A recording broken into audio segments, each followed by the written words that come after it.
नमस्कार मंडळी, स्वागत आहे तुमचं डिम्पल्स किचन मध्ये। आज आपण बनवणार आहोत उन्हाळ्याला साजेशी थंडगार आणि अगदी नैसर्गिक ऑरेंज आईस कँडी, तेही फक्त 2 घटकांचा वापर करून। नाव जरी मॉडर्न असलं आईस कँडी, पण तिची चव ती मात्र अगदी लहानपणी दुपारी उघड्या पायाने धावत जाऊन घेतलेल्या त्या कारीगरचीच आहे। चला तर मग वेळ न घालवता आईस कँडी बनवायला सुरुवात करूया। आईस कँडी बनवण्यासाठी इथे मी 4 संत्री घेतले आहे। सगळ्यात आधी आपल्याला संत्री नीट सोलून त्याच्या बिया काढून घ्यायच्या आहेत।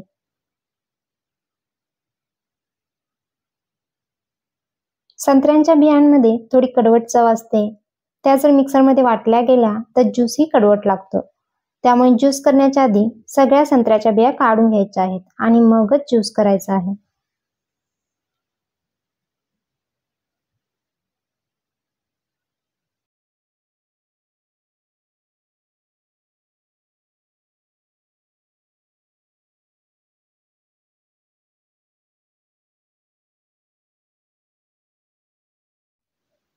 अशा पद्धतीने इथे मी सगळे संत्रे सोलून त्याच्या बिया काढून घेतल्या आहेत। आता याला मिक्सरच्या भांड्यात काढून घेऊ। यात 3 चमचे साखर आणि अर्धा ग्लास पाणी घालून मिक्सरला बारीक फिरवून घ्यायचे आहे। साखरेचे प्रमाण हे संत्र्याच्या गोडीवर ठेवायचे आहे।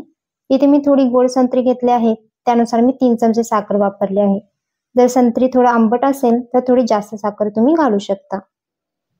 असे हे संत्र्याचे मिश्रण तयार आहे। आता हे आपण गाळून घेऊ, म्हणजे गर वेगळा होईल आणि फक्त आपल्याला ज्यूस मिळेल।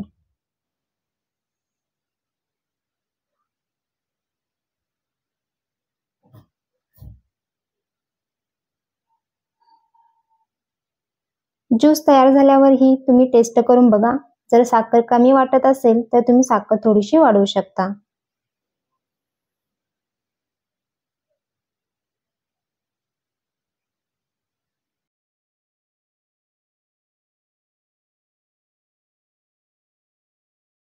अशा पद्धतीने सगळा ज्यूस इथे गाळून घेतला आहे।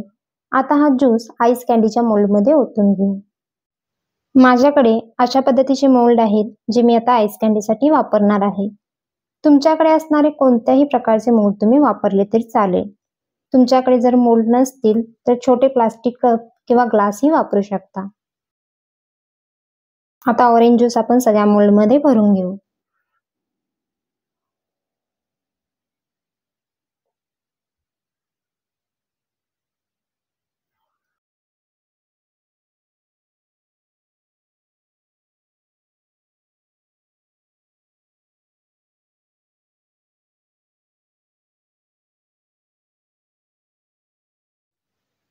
अशा पद्धतीने इथे मी सगळे मोल्ड असे भरून घेतले आहेत। आता याचे स्टिक लावून घेऊ आणि फ्रीजर मध्ये ठेवून देऊ।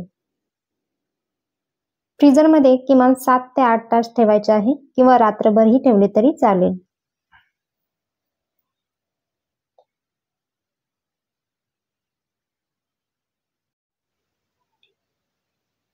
आठ तास झाले आहेत। छान असे आपले आईस कँडी तयार आहे। इथे तुम्ही बघू शकता एकदम परफेक्ट असे सेट झालेले आहेत। आता लगेच तुम्ही आईस कँडी काढायला गेलात तर ते निघणार नाहीत। तर काय करायचे आहे, इथे मी नॉर्मल पाणी घेतले आहे। मोल्ड आपल्याला काही सेकंदासाठी पाण्यात ठेवायचा आहे आणि मग आईस कँडी काढून घ्यायची आहे।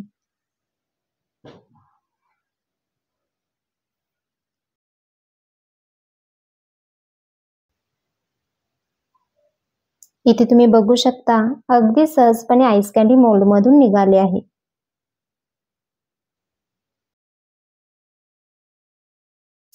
मस्त अशा ऑरेंज आईस कँडी तयार आहे।